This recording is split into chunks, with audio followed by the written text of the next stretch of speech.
But now we have another opportunity for some more takes as trade deadline's going to be approaching shortly. And there's like a lot of star caliber players, some bench warmers, some, I don't want to say bench warmers, but some high caliber players that aren't stars that are going to be on the trade block. So we're going to talk about 5 trades that we want to see happen before the trade deadline. I'm guessing one of ours is going to overlap, so we can just do 5, maybe if it's a player going to a different team. But Hmm. Everton, I'm going to let you go first. What is one of the trades you would like to see before the trade deadline ends? Okay, so I'm gonna preface this first. I didn't do like a mock trade. I know we Yeah, discussed this. So we I didn't do agreed on the like same thing. yeah. I just Yeah. what I did was I picked a player and picked like 3 destinations that I would Ooh, see him going, like just okay. to be a little selective with it. So Mhm. the first player I think is Tyus Jones. Okay. Obviously the Wizards are terrible, Yeah, and I so could see bad. more than just him going. Uh-huh. But for Tyus, like he's always been this really solid point guard, like low Mhm. turnovers to good assist rate, Mhm. decent shooter. He's been really good from three this year, if I'm not mistaken, too. Okay. But he could be a starter or a bench point guard for a lot of like really good teams. Mhm. So the 3 teams, excuse me, I went for, and I'll give you an explanation why for each team, kind of. Okay. So the first team I went for is Orlando. Yep. Their point guard play, like Cole Anthony, he plays the point guard position, but he's more of Mhm. a scoring point guard. Like, and I don't know if he's more of a 6 man type of point guard that you want, like come off the bench and give you like Yeah, 18, you know? absolutely. Jalen Suggs is more of a 2 guard because he plays Mhm. lockdown defense. Dude, he's so fun to watch play. I know I love his energy and all Yeah. that. It's Mhm. amazing. But he's more of a 2 guard to me.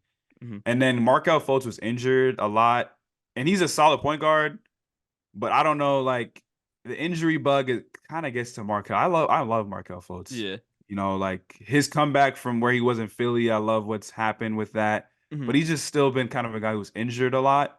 So I could see the Magic going after Tyus Jones just to have a Yeah. solid point guard who Yeah. can just run the offense for them. May I ask you one question about that before you tell me about your other teams? Go ahead. Would you be afraid of hurting the Anthony Black development if you were willing to take on Tyus Jones? Okay, so I will say this. From what I remember, Tyus Jones is an impending free agent. Okay. So if they were to trade for him, obviously they could either re-sign him or just Mhm. let him walk. But in that situation, I feel like the Magic wouldn't want to give up too much. Give up like maybe a bad contract, like a Joe Ingles who will be off Yeah. the board. Like just a small thing Mhm. for like half a season because they're in the playoff contention. So Absolutely. I think a solid point guard would help them moving forward. Mhm. And then Anthony Black can maybe learn something from Tyus Jones. I don't know how much you can learn from Tyus Jones, but like maybe learn to be a bit more patient or something, Okay. you know? Because Anthony Black's young, and I actually like Anthony Black too. I'd love to see him Mhm. get some more minutes. But that's a fair point. That's why I did 3 destinations now, Yeah. But that's a great question. I don't know. That's a great question. I could see why they would avoid going for a trade like that for that specific reason. But I just threw out a team that I could see going after him. Okay. Yeah, no, The I other think it'd two, be a good oh, fit. yeah, go ahead. No, that's all I had to say is I think it'd be a good fit. Mhm. The other 2 teams, the Miami Heat. Okay. So Kyle Lowry, look, he's been a great point guard for many years. Yeah, thank you for I your service, respect Kyle Kyle Lowry. Lowry. I respect everything he's done in his career, and he's still a solid player. Mhm. But I'm gonna be completely honest with you. If the Heat truly want to compete, I don't know if Kyle Lowry can be their starting point guard. Like, Nope. I don't think that can get you far. Like, you can get away with it sometimes here or there, Mhm. but if you truly want to compete, you can't go into the playoffs with Kyle Lowry as your starting point guard. Nope. Like, no. So I think this would be perfect for the Heat. Like, again, Mhm. another a point guard who's solid, Yeah. because they don't need like an all-star or nothing like that. Okay. I feel But the same exact way. Can I cut you off and tell you about my first trade? yeah, go ahead, bro. Because I feel like the Heat also need a point guard. I was on the same wavelength, and I Hmm. feel like there's another great player on a terrible team that I think the Miami Heat can jump all over and it'd be a great fit, and that is Terry Rozier of the Charlotte Hornets. Ooh, The guy that's a is good having a one. spectacular season, Yeah. 24 points, 6.7 assists, 3.7 rebounds, and 1.1 steals. That's a match made in heaven for Yes. the I almost the Yes, it Charlotte is. Hornets. It clearly wasn't, but the Miami Heat, I feel like it's a magical fit. You do a starting lineup of Rozier, Harrow, Jamie Haskins. Jimmy Butler, Bam Adebayo, and they're gonna safely make the playoffs. And they can put it like let's say the 4 or 5 seed, and they get the Bucks or Celtics. Celtics, I'd say the Heat can't give them a fight, but give them the Bucks, man. The Heat might do something dangerous and end Dame's legacy. No, I agree. The Heat, look, the Bucks, they got to get the right matchup, bro. Because if they get some of those teams, it's gonna get real spooky, bro. I know.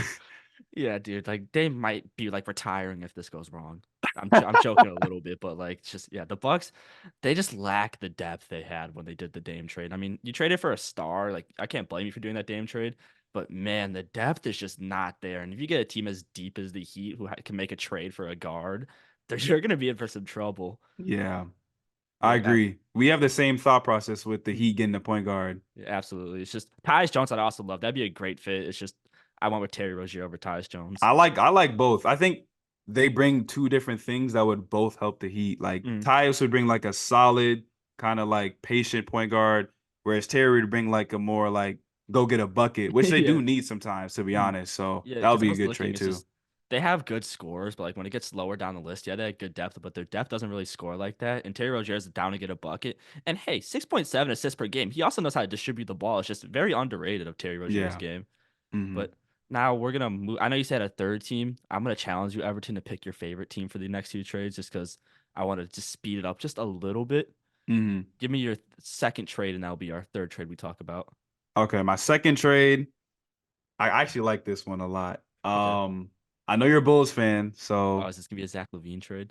no, Zach LaVine has Ooh. like no market. It's so hard to think of teams that, Don't like, worry. I can think of teams that could maybe pick him up, but Mm. that's neither here nor there. The guy I went for was Alex Caruso. Yeah, I know. No, don't do that to me, Everton. So look, Don't look, look. The do reason why I that. went for Alex Caruso, dude, teams would be knocking at the Bulls' door for Alex Mhm. Caruso. Like, Yeah. No, because I here's thought of this more when the Bulls were kind of slumping, but they've yeah. actually been better as of late, so it might make sense to keep Caruso. Hmm. Um, but the three teams I went for, first one, Dallas Mavericks. Hmm. Obviously the Mavericks can always use more defense, bro. Like they've been good, like solid this year, but they can always use more defense, especially perimeter defense at that. So I definitely could see them. I think I've even heard rumors about the Mavericks wanting Alex Caruso. So I can Yeah. see that. This next team, they if we went through more trades, you would have heard them pop up again. The Milwaukee Bucks, for Oh, sure. oh, they need a player like Caruso so bad. So bad. Like the perimeter defense has been so bad for the Bucks. He could solve like that's really been their main problem because their offense is fine. They have Giannis and Brook Lopez for interior defense, so that's still a thing. And then you have Caruso, Mhm. could solve a lot of issues for them. Absolutely. Absolutely. And just my thought with a player like Caruso is it can make any contender a lot more serious, but like there's just some players that don't work on certain teams because they don't fit scheme wise. There is not a team where Caruso wouldn't fit their system. It's just Not that's a yeah. player that can change any team. And you bring it on the Bucks where they're very offensive heavy, but might lose the depth. Caruso makes up for that depth, just he does so much hustle. It's like it's like running 6 men against five. It's just Caruso does Mhm. all that. And for a team like the Bucks, I would hate to see the Bulls trade to someone in the division. But yeah, Caruso would fix that team. I'd be so much more confident in the Bucks if they had a player like Caruso. Yeah, that's exactly why I went for. I mean, the last team, this one, that's why they're last, really, because I'm not really confident this would happen, Hmm. especially due to recent events. The Indiana Pacers, Oh yeah. again, another team that best offense ever in terms of the numbers. Yeah. Obviously, just traded for Siakam. We'll kind of get into that later. Mhm. But this is a team that could Caruso? Yeah, literally, they're the best offensive team ever, but arguably one of the worst defensive teams we've ever seen. You put Caruso Exactly. on that core, and it's like you can make an argument it's the best team ever. I'm not gonna like actually mean that, but like with their numbers, you fix the one negative with Caruso, and you argue it's one of the best teams we'll see.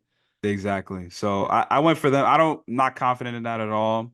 Hmm. But I just put them there. Yeah, I mean, if they're not gonna be stingy enough to give up Jarris Walker, it's just not gonna. No, He's gonna be there exactly. for It's not gonna eternity. happen.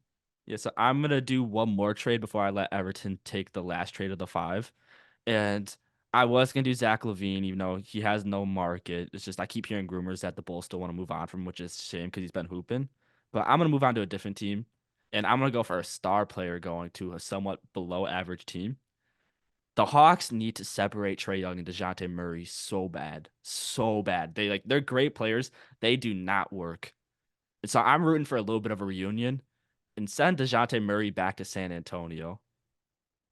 I literally had the same trade idea. Oh, we're gonna end up. That's fires. Okay, so we're just gonna do four trades instead of five because DeJounte Murray to the Spurs is a match made in heaven. I know he was once there, but DeMar DeRozan ball doesn't work with everybody, and that's just Mhm. what happened to DeJounte Murray, unfortunately. I know some people are against this trade because like it's gonna ruin the Spurs tank. Respectfully, the Spurs have lost enough games to still have like a top five, top six pick. And who says like Silver doesn't rig it for them to get a first pick so Wemby doesn't get another talent? But the Spurs Mhm. have lost enough games, and you give the Spurs an actual point guard like DeJounte Murray to give Wemby passes, and Wemby's gonna be a top 10 or not top 10, chill, top 20 player next season. It's just Yeah. DeJounte Murray's that caliber of player. He can also get a bucket, and that would just be the like perfect second star to get next to Victor Wembanyama, and that trade just moves the needle for me so hard on that team. Yeah. So I literally, like I said, I had the same exact trade in mind. I agree with everything you just said. I think for like you said, the Spurs already have enough not enough wins, enough They definitely don't got those. losses to still get a top pick. But also like this is a pretty weak draft. So Absolutely. like what are you even tanking for? You know? We'll get into the draft a little bit later in specifics, but like there's not like a generational because they got their Wemby. Like Yep. there's no Wemby to tank for. You have Mhm. Wemby. Like there's no reason to like try to salvage the season and try to just tank, you know?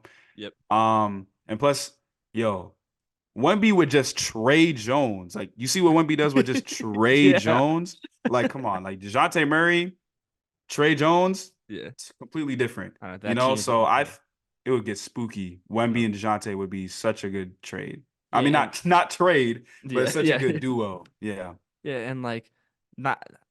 I really don't want to overhype the Spurs if they got DeJounte Murray, but you give one more solid player, like I want to say all-star caliber player, to pair with them, and they would be a championship threat, man. Like I think they like the pairing of an actual point guard, Victor Wembanyama. Wembanyama is going to skyrocket as one of the best players in the league, and just I would have so much faith in that team. No, I agree. Yeah, the thing is the Spurs sometimes they're literally in games, but because they play Wemby like 20 minutes a game, they're gonna Yeah. lose all the time. But when he plays like good minutes, Hmm. they could win a decent amount of games. It's just because of the minutes restriction why they're always losing, which I you do your tank, but Yeah. And I won't even say just like do your tank. It's just the Spurs aren't good enough to be a serious contender yet. So not risking the injury, like I totally understand. But I know they stopped doing this, but the playing the Jeremy Sohan at point guard is really where I drew the line. I think they needed an investigation for that. Like that was clear tanking, and like they should have their draft picks like revoked for that. Because that's that was ridiculous. oh my God. Like when I first heard the report about that being the lineup, I was already like, okay, I don't know what Pop is cooking over there. Yeah. Maybe he saw something in training camp that we didn't see. Mm. But when it went on the court, I was like, oh no, he's trolling. He's trolling right now. He's Like trolling. Sohan point guard minutes were, A joke. oh my God. An absolute joke.